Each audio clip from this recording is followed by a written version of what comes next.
What's up, nerds? It's Havoc, and today we've got the first of our brand new battle groups from the Endure and Defy update, the Polish Cavalry battle group.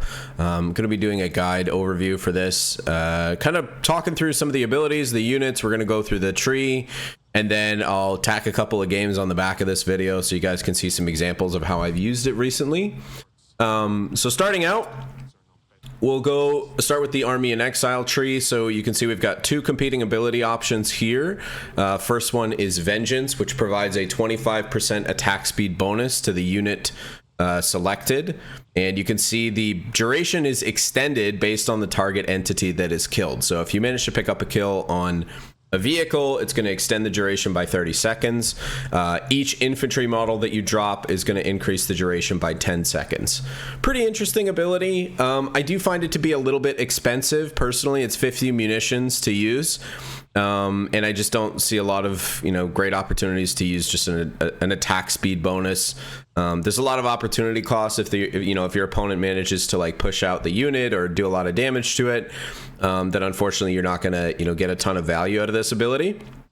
And it is competing with strategic targets, which I find to be the sleeper OP ability of this battle group that not many people are talking about enough. We're going to circle back to this a little bit later, but basically you can see here in the description. So you're going to get 12 munitions each time the targeted unit loses 25% maximum health. And then strategic targets are also made 10% easier to hit. This applies to both infantry and vehicles. The best use case that I've seen for this, obviously in the early game, it can be very useful for trying to win infantry engagements and tilt things in your favor. But honestly, as the game progresses, this is a great ability to help you farm munitions. And this is especially true in your team games. So I'm actually going to jump up here and showcase an example. So we've got a bunch of Axis units in here.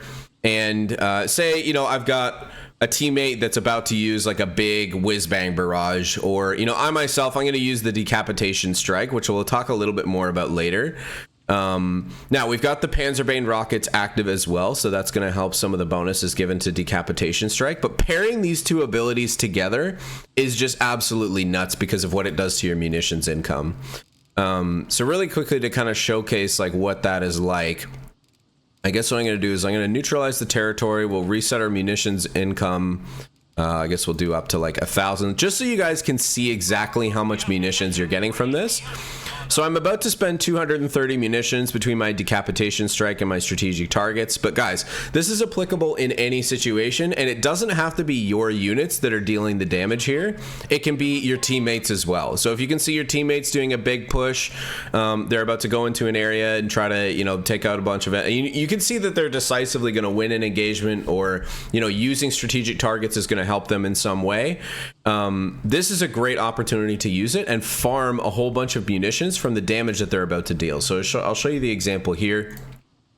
So we're going to switch all these to enemy units. I'm going to mark them as strategic targets, and then I'm going to use my decapitation strike. This is a new ability that comes with 3 charges. Does respectable damage to both tanks and infantry, and look what happens to my munitions here. There you go. I finished with more munitions than I started with, right? And this is the incredible power of the strategic targets ability. Incredible damage to all these units. Like P4s are all down to like 10% HP. It was a pretty good run from the decap strike for sure. You can also use it in situations where you're using your land mattress, which we'll touch on a little bit later as well. But yeah, overall, I find strategic targets to just be a much better option in general. There's like tons and tons of opportunities to use it to help you pool munitions, farm munitions, which is great. If you're planning to use a lot of decapitation strike in the mid game, or you're planning on upgrading a lot of vehicles with tulip rockets, which we'll talk about next. So well, after we go into Rocketry. Next, we've got the Polish Lancer section. These guys are absolute beasts. They're very reminiscent of the guards from Company of Heroes 2. They come with 2 Boys AT rifles and a Bren gun. Now, the Boys AT rifles are special. They're a little bit different than the Tommy Boys AT rifles. They are much more accurate, specifically against infantry. So you guys will know probably from experience, AT rifles don't tend to miss vehicles, but they're not very accurate against infantry. But the Polish Lancer section has a much more accurate, they're much more accurate at firing at enemy infantry. And so they're going to be equally effective between light vehicles and infantry. Couple key things with them: they get a headhunter bonus, so they get a 20% damage increase when they're attacking enemies with equal or higher veterancy or marked by strategic targets, which again is another great use case for strategic targets. You can see here they benefit from No Man Left Behind, which is at the bottom of the tree. We'll talk about that shortly. And their Vet 1 is this range in ability. And at first I was like, doesn't really seem that exciting, but I found some interesting use cases for it that I'll talk about in a second here. But wanted to highlight one thing first. So when it comes to Headhunter specifically, the AT rifles will typically do about 50 damage each, which is 100 damage per volley. The AT rifles also have about a 50% faster attack speed than the Tommy Boys rifle. So these things are going to be firing much more often, much more consistently, and equally lethal between infantry and vehicle targets. So the best example that I could see, and this was pretty shocking, I think, to the opponent that ran into this, but I managed to catch a 2-2-1 that was out of position. He kind of drove into my Lancer section, and these guys just made such short work of this because of the combination of the Headhunter bonus and the extra reload rate on the Boys AT rifle that they get. And watch how quickly this goes down.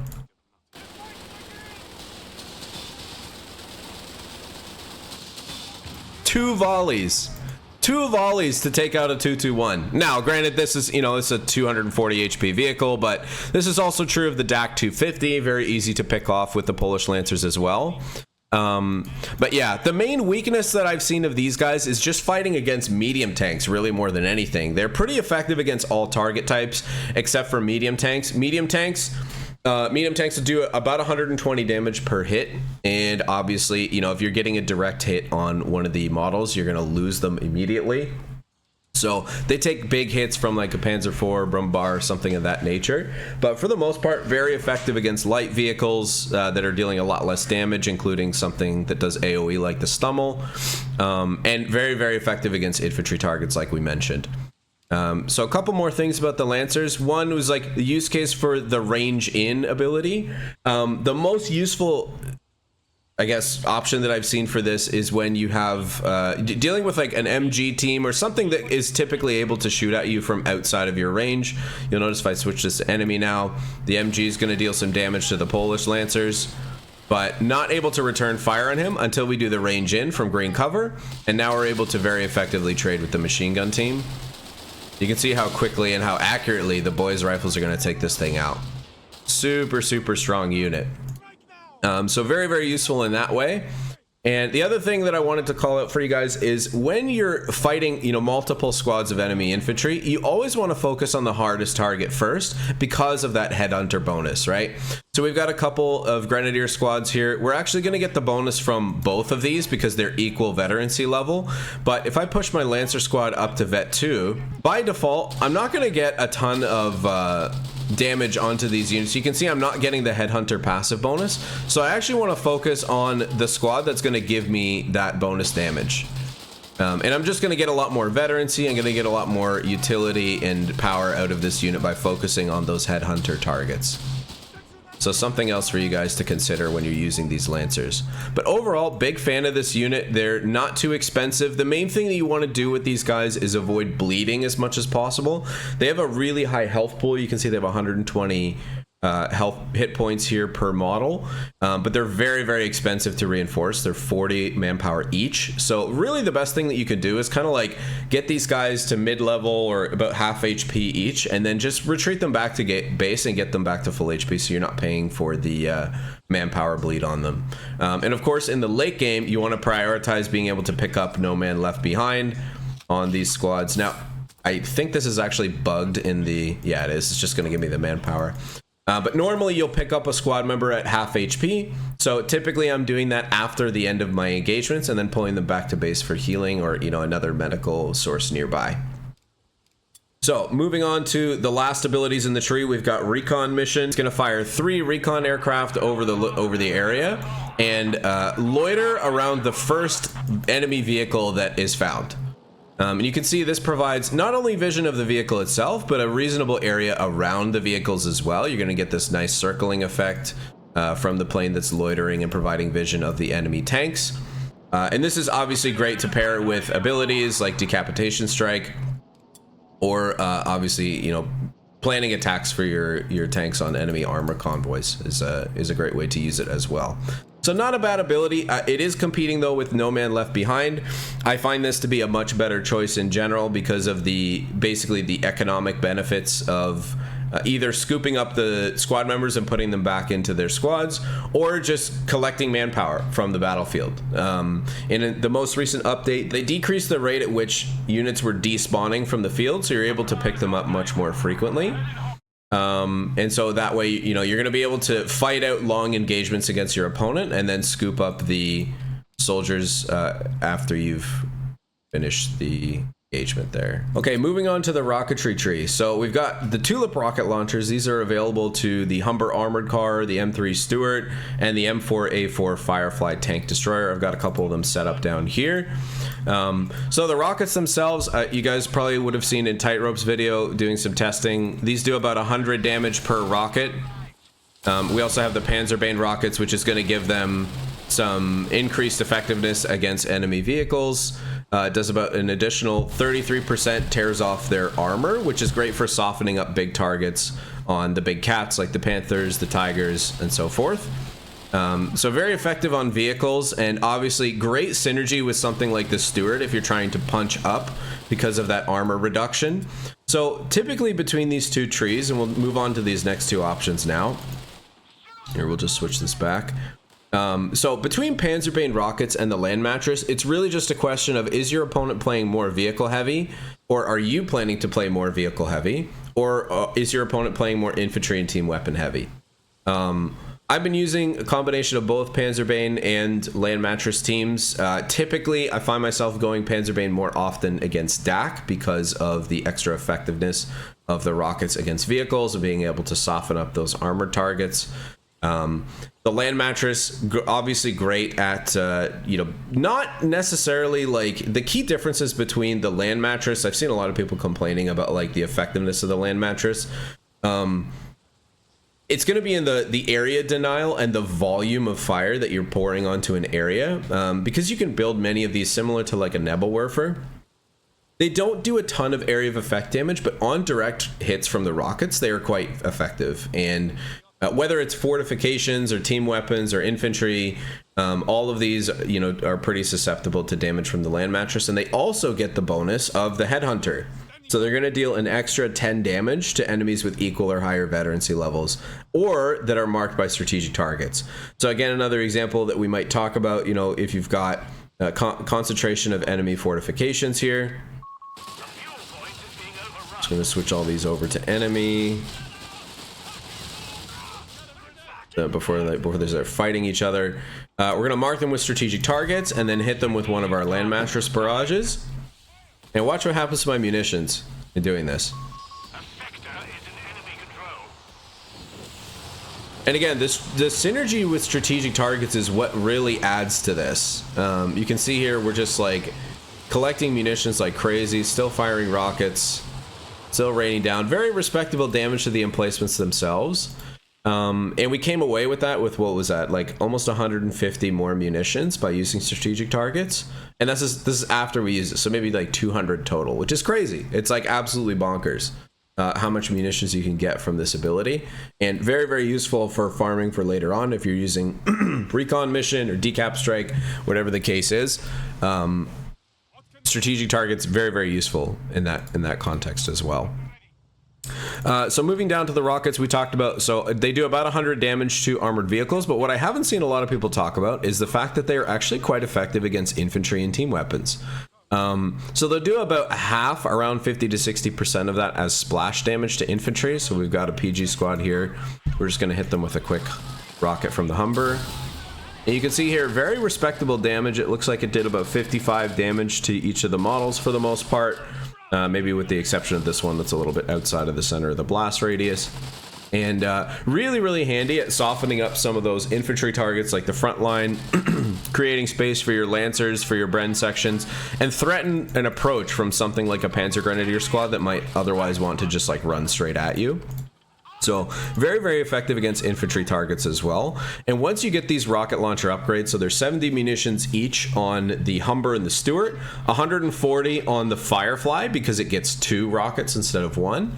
The main thing that I've seen with these as an issue is the responsiveness against infantry targets specifically. Sometimes there's like a sizable delay before the rocket actually fires off. So that can be a little bit frustrating and difficult to land on, say, like a retreating squad because they're moving so quickly. I think it kind of resets the targeting on the Tulip rocket. So I haven't had a lot of success in trying to use them that way. One of the other things I wanted to call out about the rockets is that they don't seem to benefit very consistently from the rear armor damage bonus that you would usually expect. So not really something that you need to try to focus on or try to capitalize on that opportunity. Really just leading with the rocket strike as soon as you can, especially when you're doing something like a Stuart dive, and softening up the target if you've got Panzerbane rockets is going to be important, so that as you push in and continue the engagement, you're going to get more penetrating hits. I'll just kind of showcase here, you know, we've got the rear available on this Whirlwind. And we did like, what is that, 14 extra damage total. We would expect it to be at 400 HP from both of these rockets, but it did an extra 14 damage somehow. But not getting the full 25% bonus that we would typically see from something like a rear armored hit. So something to be mindful of when you're considering using the rockets. Moving further down the tree, we've got the options between the Firefly and the Decapitation Strike. Personally, so I think the Firefly it's very strong. The weakness is obviously its mobility, right? So you've got a 17-pounder gun, which is quite effective. It's on a 720 hit point hull of the Sherman. It also has a turret, unlike the Archer tank. But I am finding that, like, between the range differences of the Firefly and the Archer, I think more people are leaning still in favor of the Archer as like an overall tank destroyer. But obviously, you know, considering the other benefits that you're getting from this battle group, this is still a great option. Main weakness is the mobility. So it seems to have the same mobility, approximately as the Brumbar, which is quite a slow vehicle. And that can make it pretty susceptible to enemy vehicle dives. This thing loses pretty handily to something like a Panther, just due to the high health pool and rate of fire of the Panther. But it is going to penetrate very consistently. I find that these things become a lot more scary once you get a pair of them, because you can threaten basically two-tapping any enemy vehicle that's oncoming. So that's, you know, probably like the main use case that I'm finding for them is if I'm going to build one, I need probably two to make sure that I'm getting the most value out of them. And obviously just like responsiveness on the field. So these I find to be very good against like the big cats, the big slow ones, like maybe the Tiger, the King Tiger.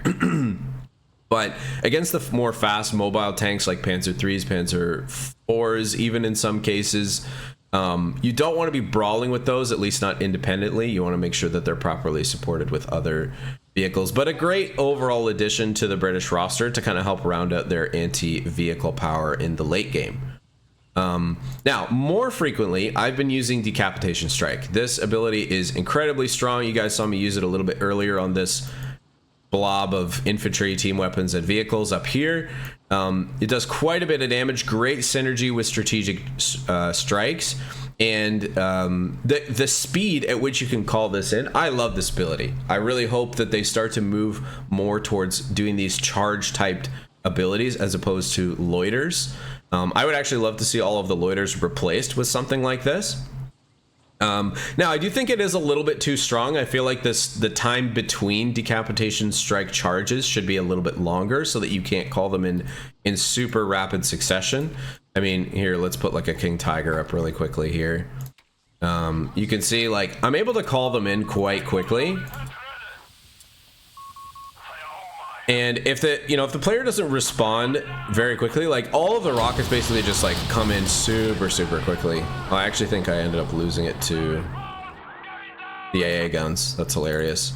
So that's the other thing you want to be mindful of, is the potential anti-aircraft sources on the field are going to limit the effectiveness of this. And I actually had a game recently where I tried to use it and the planes just like immediately got shot down because we had a combination of AA fortifications and whirlwinds that were just like shooting them out of the sky instantly. But once you've neutralized AA sources, you're going to get a ton of value out of these. I think I should be able to nuke this KT in one run here. Yeah, there we go. So you can see pretty much it eliminates that target like instantly. And like we talked about earlier, it does great splash damage against infantry and team weapons as well. So just really, really good if you're trying to capitalize on a big push. Soften up the front line for your attacks. And they also get the benefit of the Panzerbane rockets. So you can reduce the armor on your enemy vehicles as you're planning an attack as well. Also good at, hitting individual targets as well. The rockets have decent scatter, so you don't have to be incredibly precise with this. I've managed to get some like pretty good hits, pretty good kills. But obviously the more precise you are, the more damage you're going to deal. And it really, really softens up these targets if you can manage to get direct hits on them. So generally I've been leaning more towards decap strike, but I think there is definitely a use case for the Firefly as well. I also personally have been playing more team weapon and infantry heavy, so decap strike is just a kind of a better fit on top of that. As I'm typically building a couple of AT guns, maybe a 17 pounder. It's a lot of overlap with the Firefly, and the Firefly is quite expensive. So I haven't been using it as often. So that's kind of an overview of all the abilities, the different units, some of the different tricks and tips that you might be able to utilize in some of your games. Now I'll jump into a couple examples of games that I've played. I've got a 2v2 and a 4v4 I'll show you guys next. Alright, so first up we've got a 2v2 here with my partner Momo. I'm doing my typical opener here. I'm doing a Vickers into triple section. Is my typical opener for UK forces at the moment. Now, if I'm planning on going double Lancers, I won't usually go triple section. I'll usually just go for 2.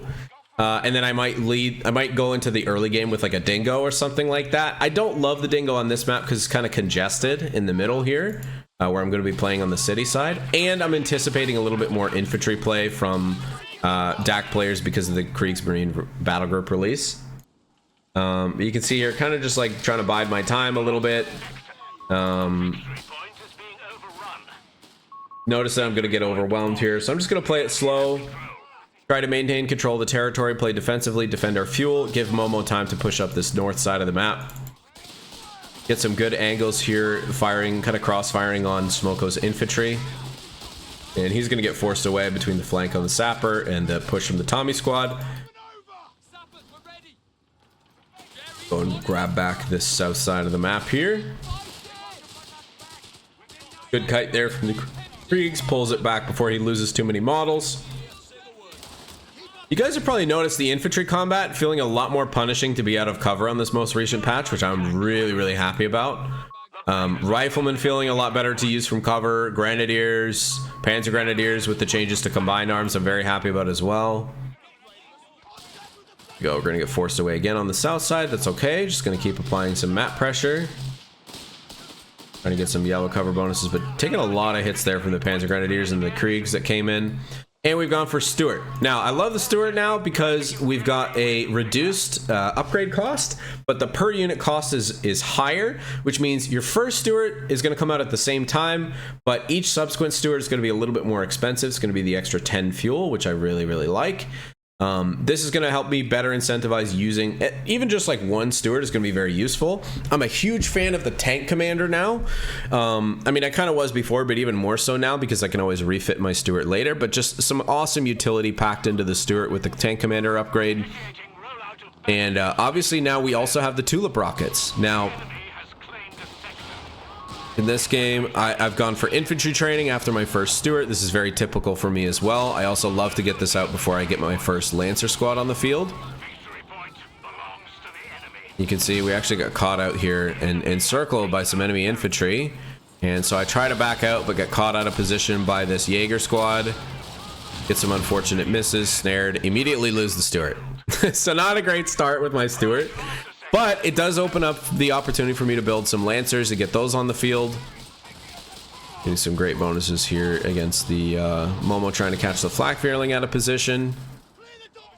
And I'm going to try to focus on using the Lancers to create a trap for the flak fearling to allow me to kill it quickly. That's kind of the goal here. And probably going to load a little bit more AT into this composition because, you know, I need something that's going to be able to deter the flak fearling at long range. You can see I'm actually bringing up my... there we go. AT guns now in production. Lancer's taking quite a bit of damage. Don't want to bleed on these guys, so I'm going to pull them back early and often until they start vetting up and getting more survivability, like received accuracy. And I love getting infantry training before I start using the pulls and getting them on the field because it's just going to fast track their vet 1. And that harder to hit is really, really important for their survivability. So that's why I've been using infantry training before I'm typically getting the Lancers on the field. See here, just trying to do our best, try to get a cheeky attack ground in on this flak, but collide with the wall. So we have to fall back. Gonna go defend the +10 fuel in the south here. And you can see we caught out the flak fearling there, and in an instant it was dead. You'll notice I actually positioned just behind the building, hoping that he was gonna come around with the flak, and he did. And we just completely nuked it with this squad alone. No other damage or support coming in here. It was just 100 to 0 dead very quickly. Now Smoko did have time to respond, but unfortunately he wasn't anticipating the Lancers around the corner. So when he came around the corner, he wasn't really paying attention, didn't back away fast enough, and so he wasn't able to get out. But this is going to open up an opportunity for us to go for our tier 3 vehicles, and we're going to try and catch this Krieg on retreat, but I don't think he manages to do it. Panzer Grenadier squad gets forced back. We see an enemy flak emplacement for Smoko. And we're just going to buy some time to start pegging away at it with the AT gun that we've got. Vicker's going to support that as well. Just need to keep vision so I can tear it down here. Managed to get a good kill there on that. Salkren on the field. We're just going to pull our Tommies away from that and respond with the pulls, right? Trying to come down, apply some pressure to that light vehicle, but also like incredible damage against this Assault Grenadier squad. Even though we're not getting the Headhunter bonus, like once these guys hit Vet 2, they just tear away at every infantry squad. Wanted to go for a fast Crusader, get the Crusader on the field. I honestly, if I were to do this again, I probably would have gone for a Matilda first because Smoko's playing really infantry heavy. But the chasing power is really nice. Do manage to pick up the kill on that squad, duck behind the building to avoid these AT guns, and pave the way with my infantry. Catch out that AT gun, shut down that 250 pretty quick with those Bren guns. Momo comes in to support with his Sherman. Fortunately, he hits a mine. But we've got a Matilda now in production. Sherman going to be plenty comfortable here. Big flank in here from the Panzer Grenadiers, force away my Vickers team. I think I actually decide to try to keep the AT gun, but we do get caught out again by the PGs. And I'm like, all right, this thing is not worth the trouble. I'm gonna just go ahead and destroy it with the pulls there. We've got a second tank on the field now, going for Matilda, floating quite a bit of munitions, which is going to help me lean more towards decapitation strike. You can see I've gone for no man left behind at this point because I'm trying to focus on keeping my manpower economy high, especially because I'm fighting a lot of infantry from Smoko and bleeding a lot. So I'm going to save, my points for decapitation strike in the late game a little bit. Some nice hits there to finish off that Kriegsmarine squad with the Matilda. AT gun going to be well supported behind this Matilda as well, with between the smoke and the high armor. And the Crusader I'm going to be able to use for like an attack and flanking role. Once I've kind of exposed my opponent's positions with the Matilda and take on all the hits, Crusader's going to be able to come in from the flank and clean up. Actually going for a third tank and going for a second Matilda here. Want to focus on creating as much space as possible. I know Smoko's got 2 Pak 38s, which don't have incredible penetration against something like the Matilda.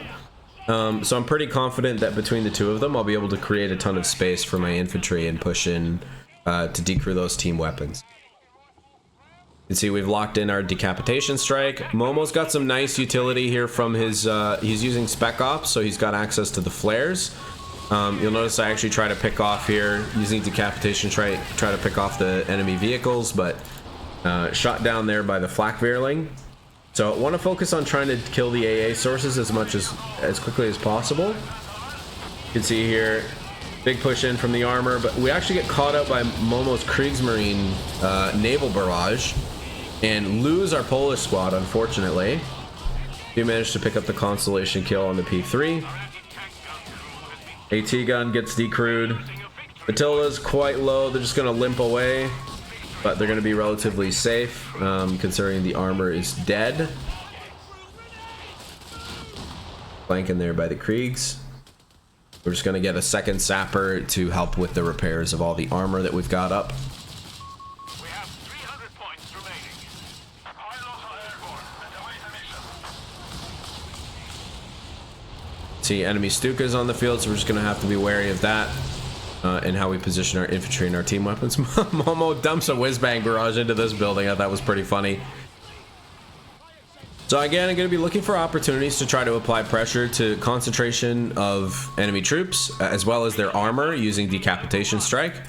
I did go for Panzerbane rockets in this game. I could have gone for land mattress for sure. But I think, you know, because of my composition, because it was much more armor heavy, I figured, you know, there wasn't really a ton of point in me going for the land mattress. But land mattress actually would have been excellent here. Could have harassed all this stuff. You can see, look at all this damage from the decap strike. Crusaders kind of jump in, capitalize, pick off all this enemy armor. I do think we managed to get away. Matilda continuing to just kind of squeeze in here. Looks like Smoko's got a retreat point up here for his Pack 38.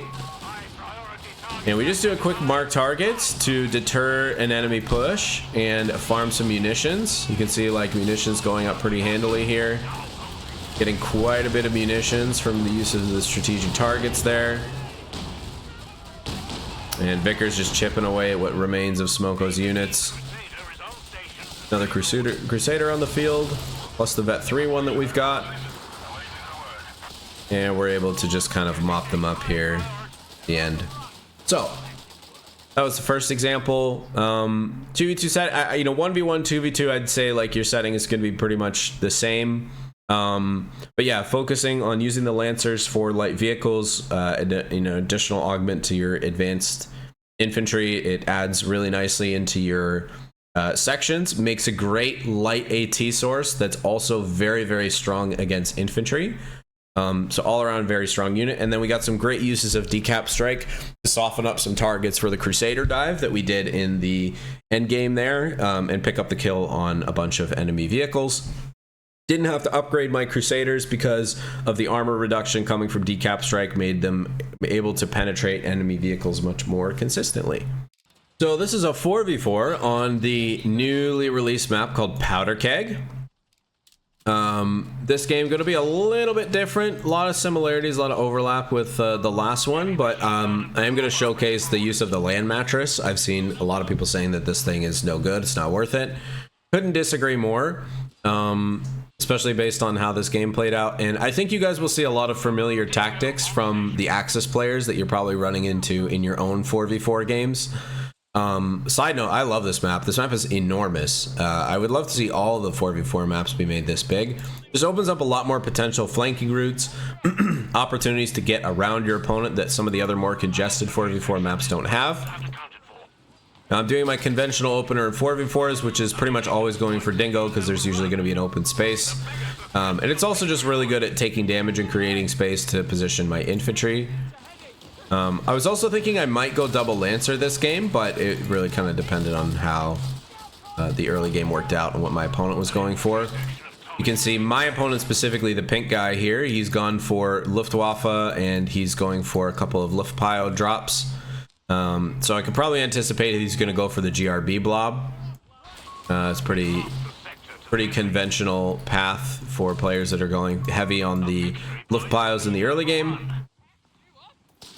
Just focusing on trying to control the top, create space, open up the middle, get the flamer up. We use strategic targets here in the early game and farming a ton of munitions from using that. Also winning this engagement very decisively with my US counterpart teammate. And you can see this blob coming in here. We're just trying to buy time, holding the fuel. See, you know, I'm not going to take this engagement in the open, even though I've got cover. I'm not going to take a 3v1. It's just not going to be good for me. Going to take a lot of damage unnecessarily. So I didn't want to go for that. Vickers trying to play defensively with the Vickers, reposition, anticipating a push in from the flank here. Flamer's going to flush him out of the cover. And we've got our first steward on the field with the commander upgrade. And I think I was leaning towards Lancer. We can see now that he's built a flak 38 in placement. We're just going to have to be very careful of that. Thought I could get a cheeky barrage in here, end up losing the dingo, unfortunately. Vickers gets caught out of position by the flak and the GRB blob. And so now we're going to have to play a little bit more defensively as our opponents start to come in and close the gap between each other and closing this space that we'd created. My US opponent is basically in base at the moment, so I just need to back up and play very defensively.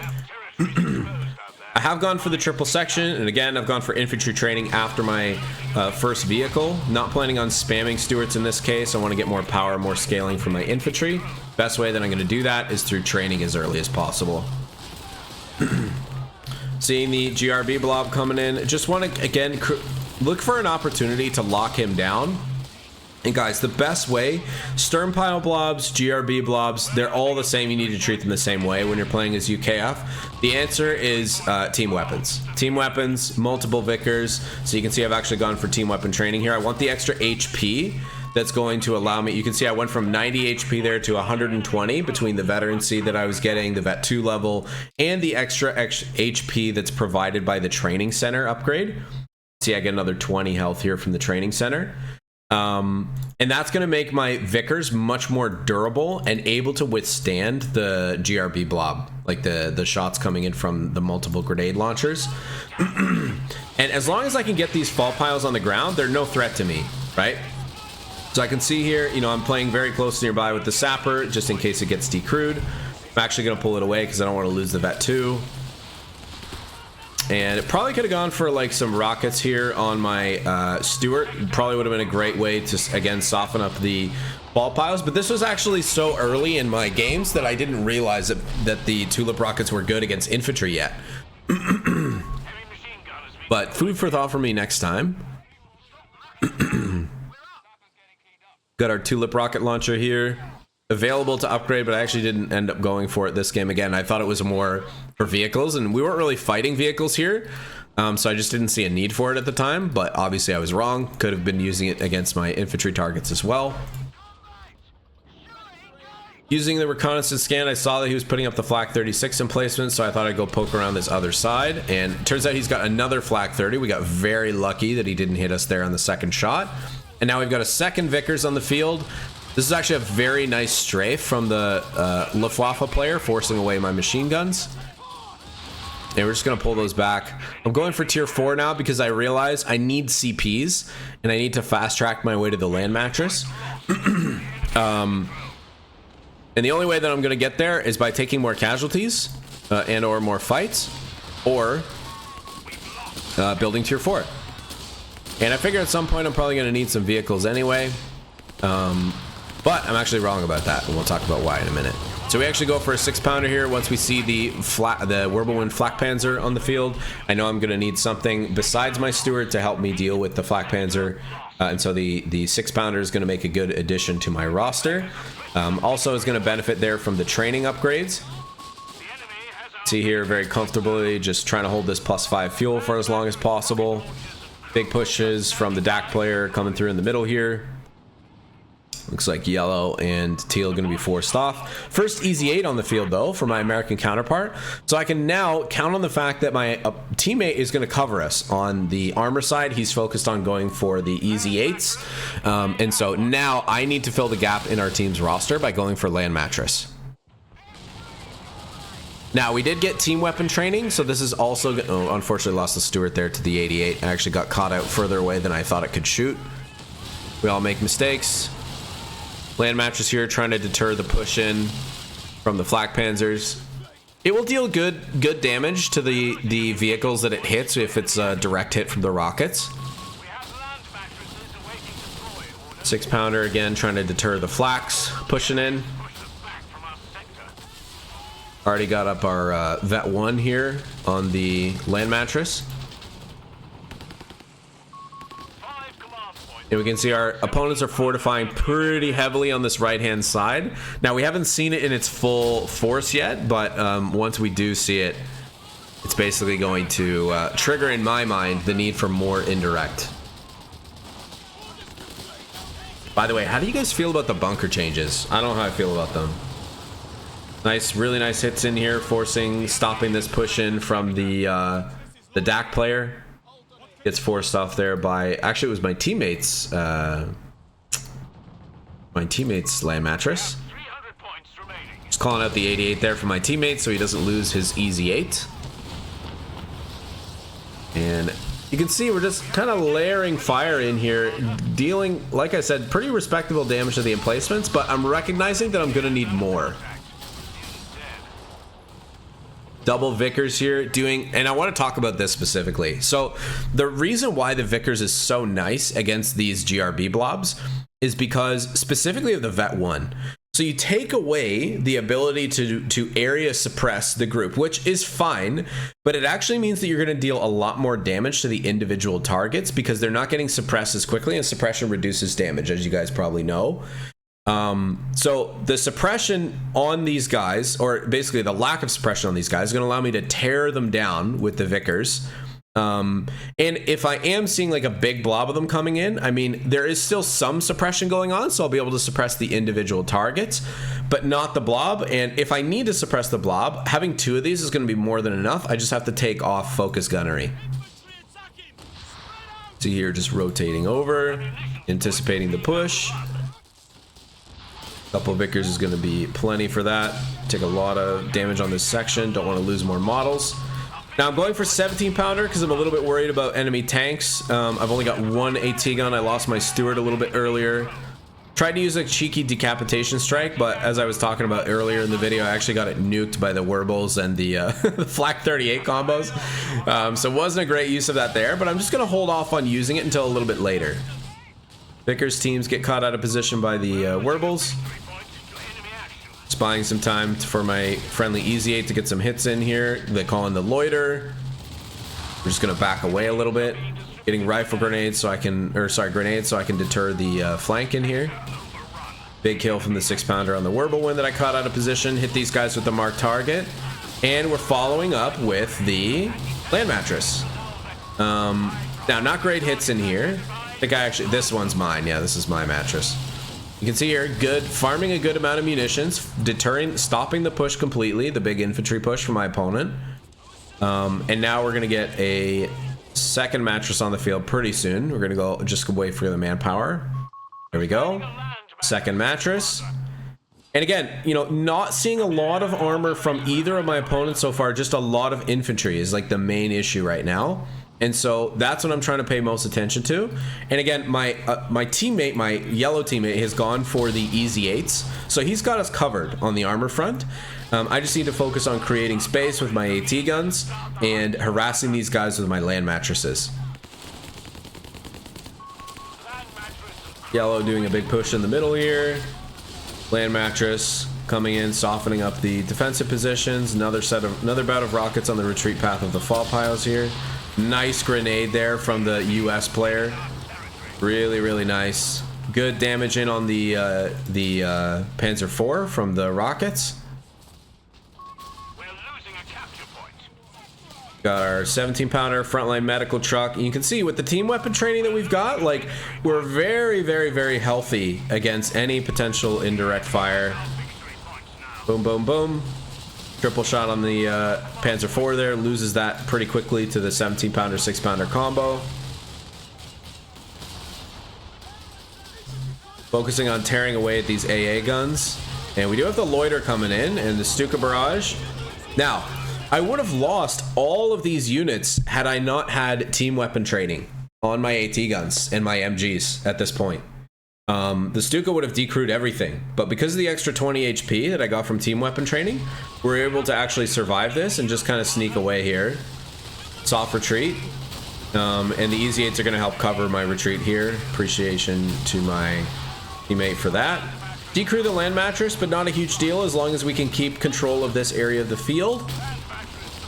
And we've got a third land mattress now on the field. Decap strike is now available again.